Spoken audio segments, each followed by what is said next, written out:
Puji Tuhan. Kita telah melihat dari pasal yang ke-34 bagaimana tangan Tuhan adalah perlindungan, dan bukan cuma perlindungan, tetapi pada pasal yang ke-37 adalah tangan yang membuat kita berdiam di hadapan Tuhan dan tenang bersama dengan Dia. Beberapa banyak kalimat di dalam pasal 34 yang berbicara tentang orang yang benar. Orang-orang yang benar merupakan perbedaan yang dilihat, terbukti. Orang yang benar, orang yang mencari Tuhan. Beberapa kali dituliskan adalah mereka yang tidak kekurangan. Pasal yang ke-34 ayat yang ke-5. Aku telah mencari Tuhan, lalu Ia menjawab aku, melepaskan aku dari kegentaran. Ayat 3, ayat yang ke-10. Takutlah akan Tuhan, hai orang-orang yang kudus, sebab tidak kekurangan orang yang takut akan Dia. Tuhan bedakan atas setiap kehidupan orang-orang yang benar, sebab mata Tuhan, ayat 16, tertuju kepada orang benar, dan telinganya kepada teriak mereka minta tolong. Ayat 18, apabila orang benar itu berseru, maka Tuhan mendengar, melepaskan mereka dari segala kesesakannya. Memang kemalangan orang benar banyak, ayat 20, tetapi Tuhan melepaskan dia dari semua itu. Ada yang diperkecualikan, walaupun tidak sedikit, ada begitu banyak yang menantang orang-orang benar, orang yang takut akan Tuhan. Bahkan dikatakan Tuhan berkemah, tinggal di sekeliling orang yang takut akan Tuhan. Berarti betapa Allah begitu memperhatikan, mata Tuhan tertuju kepada orang benar, itu merupakan satu bukti nyata. Telinganya kepada teriak mereka minta tolong. Ada orang-orang benar yang berseru, ada orang-orang benar yang berteriak.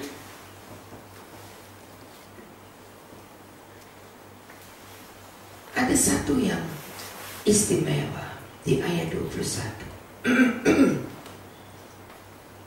Ia melindungi segala tulangnya, dan satu pun tidak ada yang patah. Jadi bukan cuma orangnya, tapi sampai kepada tulang-tulangnya. Kalimat ini merupakan kalimat yang benar, yang dibuat Allah sejak tulang-tulang itu dibentuk dalam rahim. Mazmur 139.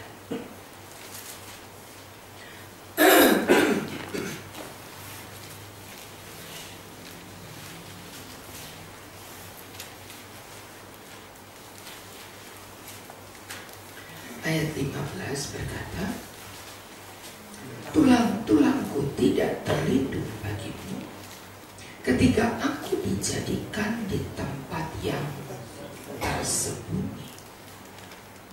Aku direkam di bagian-bagian bumi yang paling bawah. Pernah saya katakan, apabila seorang, istilah yang umum, ketulangan, itu nggak sengaja kita menelan tulang ikan yang kecil, tetapi tulang ikan yang kecil itu sudah sangat menyiksa kita karena tidak dapat kita menelan sesuatu makanan lain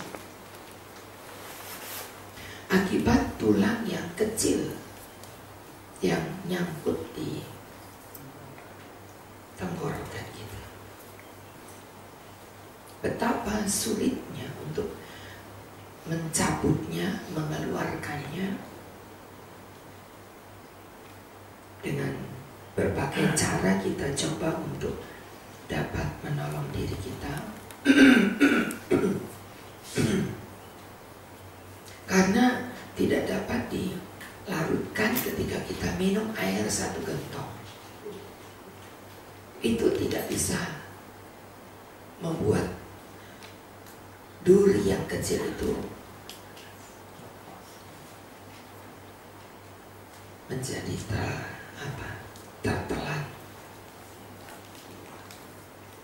Atau kita, orang tua bilang, bikin nasi panas, kepelin nasi panas, nasinya 1 bakul habis, gulanya nggak habis. Berbagai cara. Kalau orang Cina lain lagi, dia pakai air yang bukan dijampe-jampe ya, dikasih tulisan Cina untuk bisa melepaskan. Dan itu kakak dari Oma bisa lakukan itu. Pakai air yang tidak tahu ditulis pakai tulisan apa, tapi disuruh minum.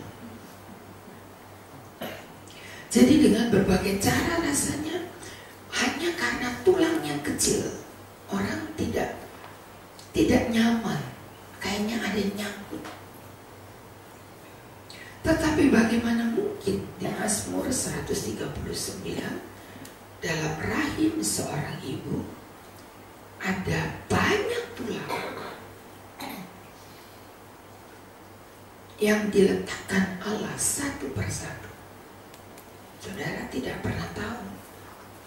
Ibu-ibu yang mengandung tidak pernah tahu kapan ada ruas jari, kapan ada tangan, kapan ada kaki, kapan ada kepala, tengkorak.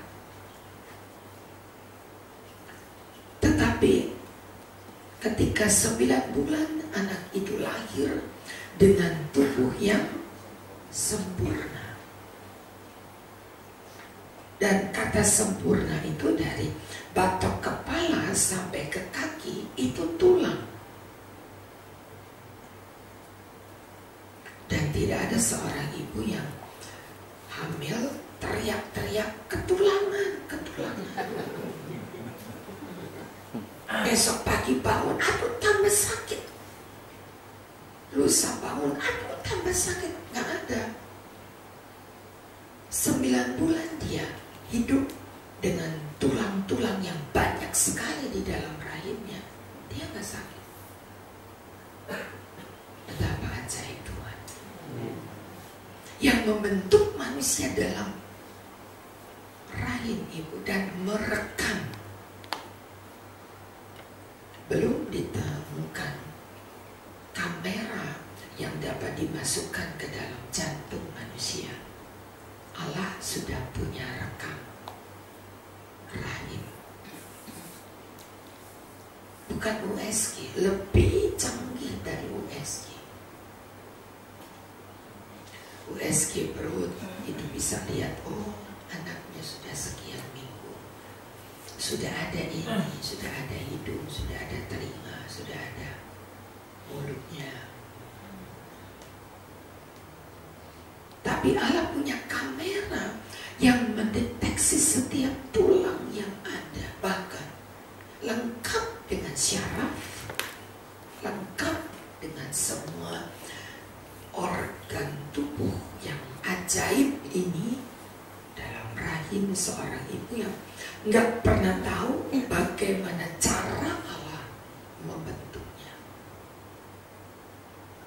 Itulah keajaiban yang Allah berikan. Tetapi begitu jaminan Allah pasti bahwa Ia melindungi segala tulangnya. Ia sangat melindungi kita. Kecuali kita yang ketika sudah kuat, sudah hebat, sudah jalan, sudah lari, nggak hati-hati, maka mudah sekali kita jatuh tanpa kita pikirkan risiko. Kalau kita jatuh itu ada yang serapuh keramik, itulah tulang kita. Serapuh keramik, begitu jatuh, mungkin jatuhnya nggak seberapa, tetapi organ tubuh kita yang paling rentan ketika jatuh adalah patah. Sementara tidak ada manusia yang tidak pernah jatuh. Semua orang pernah jatuh. Kecil, besar, tua, janda, tapi semua orang pasti jatuh.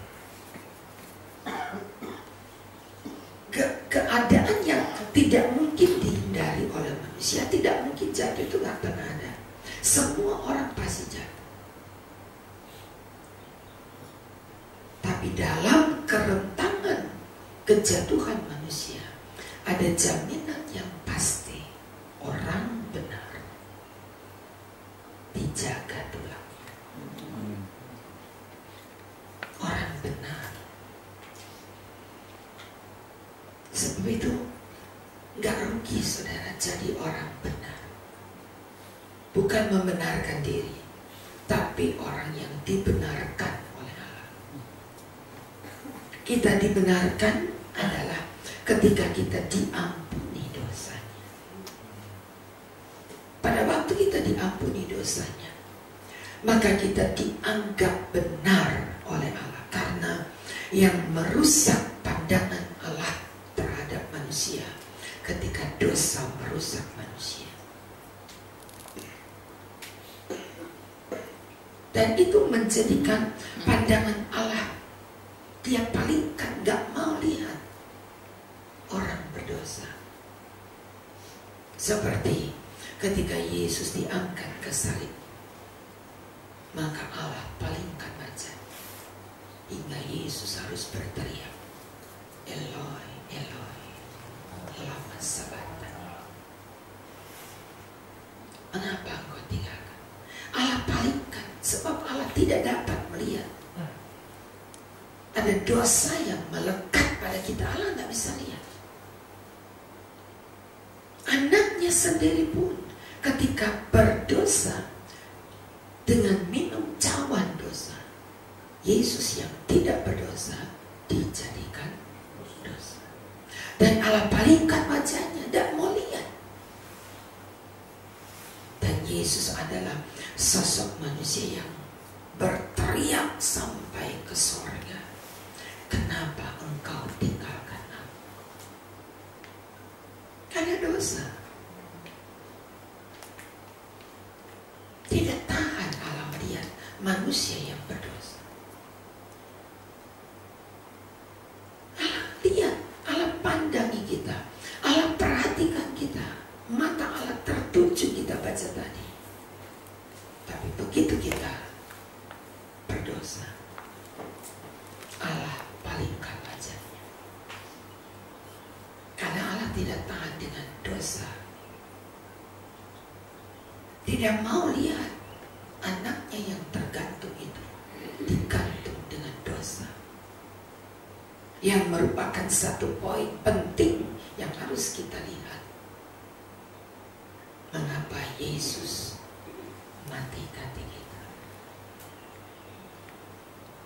Karena dosa-dosa kita ditanggung di atas salib. Ia yang tidak berdosa dijadikan dosa. Ketika manusia jatuh di dalam dosa, kembali kepada ayat yang tadi, maka pada waktu itu tak ada pengaman bagi tulang-tulang kita. Sementara kerangka merupakan satu-satunya kekuatan untuk kita berdiri tegak. Kerangka kita.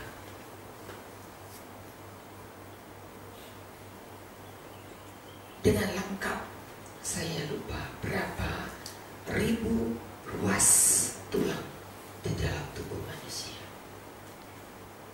Tapi itu dibuat oleh Allah satu persatu. Tapi begitu manusia jatuh di dalam dosa, maka tulang-tulang ini tidak punya pengaman. Salah satu asuransi untuk tenaga kerja adalah menjamin setiap ruas tulang. Hingga ketika terjadi kecelakaan dalam pekerjaan, maka dihitung berapa ruas yang ramah. Satu ruas itu ada harganya, saudara. Kalau kita adalah pengikut asuransi, maka tiap ruas kita ini ada harganya. Itu asuransi yang menyimpan uang kita, bukan baik loh, enggak. Asuransi itu menyimpan uang kita. Kalau kita nggak bayar, maka dalam 3 bulan asuransi itu dinyatakan hangus. Dan ketika kita nggak bayar asuransi lagi, walaupun tadinya kita terdaftar anggota, ketika kita klaim, wah, sudah tidak ada lagi dalam catatan kami keanggotaan yang harus kami jamin, nggak ada. Mereka mau asuransi ketika kita bayar. Tapi apa saudara bayar kepada Tuhan? Lalu Tuhan berkata, aku melindungi segala tulang. Berapa banyak yang kita bayar kepada Tuhan? Sebegitunya saudara, ogah-ogahan ibadah. Saudara nggak tahu kita sedang mengasuransikan hidup kita. Dengan ibadah kita mengasuransikan tubuh kita. Kita gak sadar. Tuhan jaga. Tidak semua orang. Kemalangan orang benar banyak, tapi Tuhan melepaskan dia dari semua ini. Mazmur 34 ayat 21. Ia melindungi segala tulangnya, termasuk dalam catatan asuransi Allah untuk kita. Orang benar dilindungi segala tulang. Asuransi ibadah kita diasuransikan. Orang yang benar, orang yang takut akan Tuhan, ayat 10, tidak kekurangan suatu apa? Asuransi. Poin asuransi satu diantaranya adalah ia melindungi segala tulangnya. Terjadi kontrak asuransi selama kita beribadah dengan benar, maka Allah jamin. Allah jamin.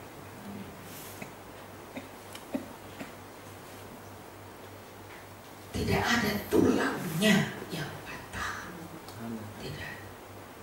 Allah begitu menjamin. Sebab itu mengapa kematian Yesus merupakan satu bukti untuk ayat ini.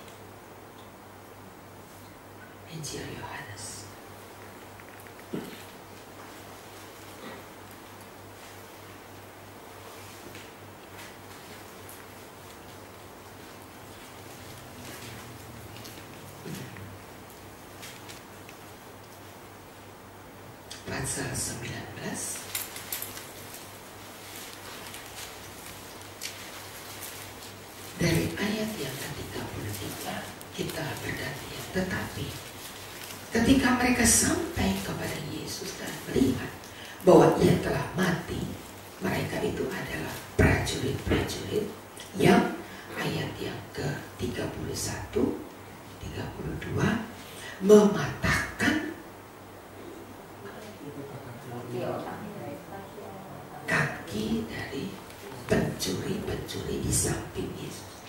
Tapi ketika mereka sampai kepada Yesus dan melihat bahwa ia telah mati, mereka tidak mematahkan kakinya. Dan ayat 35, orang melihat hal itu sendiri memberikan kesaksian, dan kesaksiannya benar bahwa ia tahu. Ia mengatakan kebenaran supaya kamu juga percaya, sebab hal itu terjadi supaya genaplah apa yang ditulis, tidak ada tulangnya yang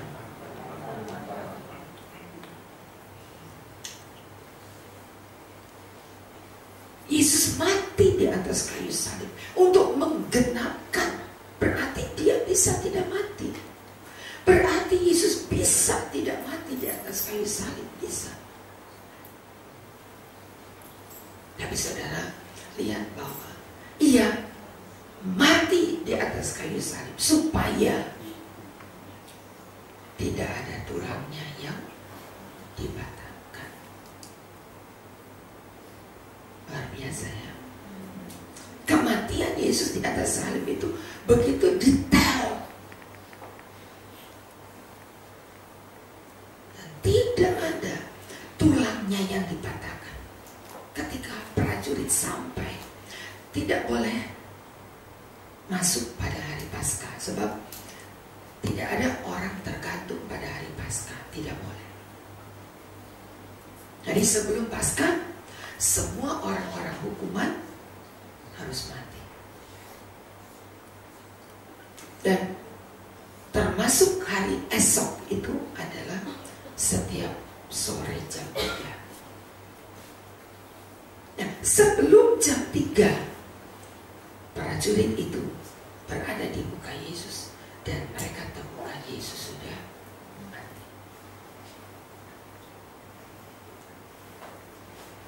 Supaya tidak ada tangan manusia yang dengan mudah mematahkan tulang-tulangnya. Gak perlu tenaga manusia. Yesus pilih mati untuk menggenapi kalimat apa yang dinubuatkan dalam kitab Mazmur tadi yang kita baca 34 ayat 21. Tidak dibiarkan satu tulangnya yang dipatahkan.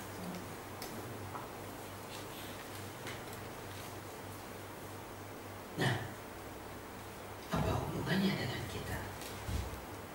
Efesus 5. Efesus pasal 5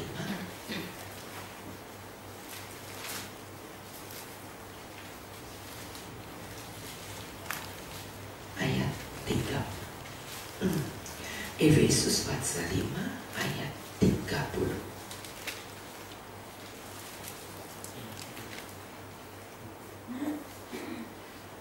Karena kita adalah anggota tubuhnya.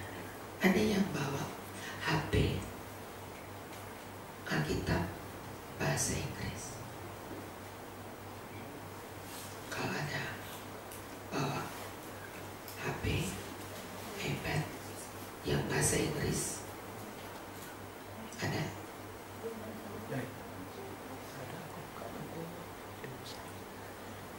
Angga, ya, coba kamu baca.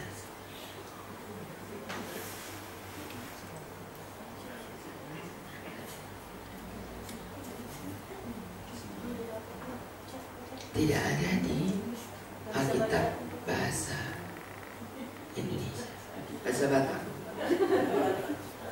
Ya. kasih Pak Tony. Pak Tony bisa. Pak Sur bisa.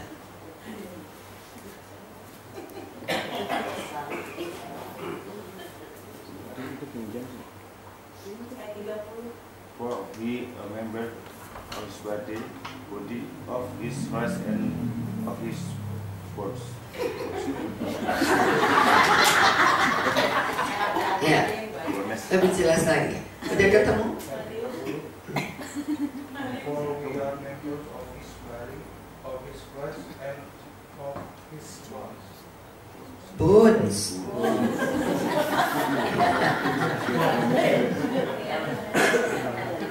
Jadi bahasa Indonesia tidak. Di bahasa Indonesia cuma karena kita adalah anggota tubuhnya.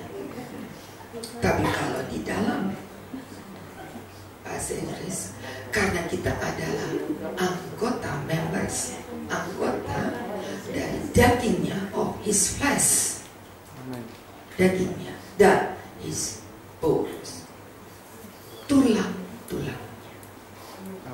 Itu tidak ada di bahasa ini, cuma anggota-anggota tubuhnya. Tapi dalam bahasa Inggris jelas kita adalah bagian dagingnya, tapi kita juga bagian dari tulang-tulang. Kita, karena kita. Jadi apa hubungannya dengan kita? Apa hubungannya Mazmur 34 tadi sampai sekarang kita baca? Apa hubungannya dari Mazmur 34 sampai sekarang? Yang menjadi tulang-tulangnya adalah kita. Dan kitalah yang dijaga oleh Allah. Dia mati di atas kayu salib itu karena kita. Karena kita, dia disalibkan. Karena kita, dia mati. Kalau Yesus tidak mati ketika prajurit itu datang, maka saudara dan saya sudah dipatahkan. Karena dia tidak mau saudara dipatahkan,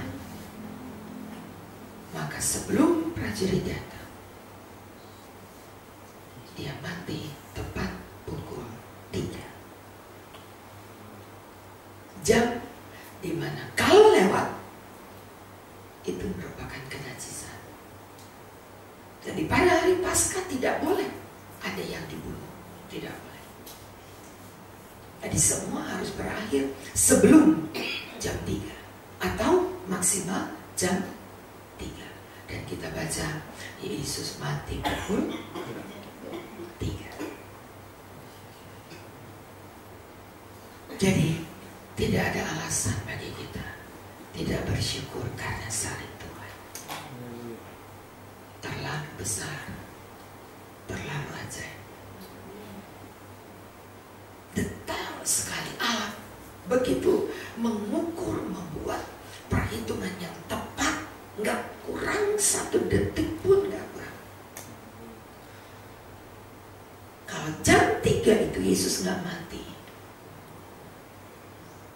kita nggak ada hari ini. Kalau jam 3 itu Yesus nggak mati, tulang-tulang itu adalah kita, katanya. Engkau adalah bagian dagingnya,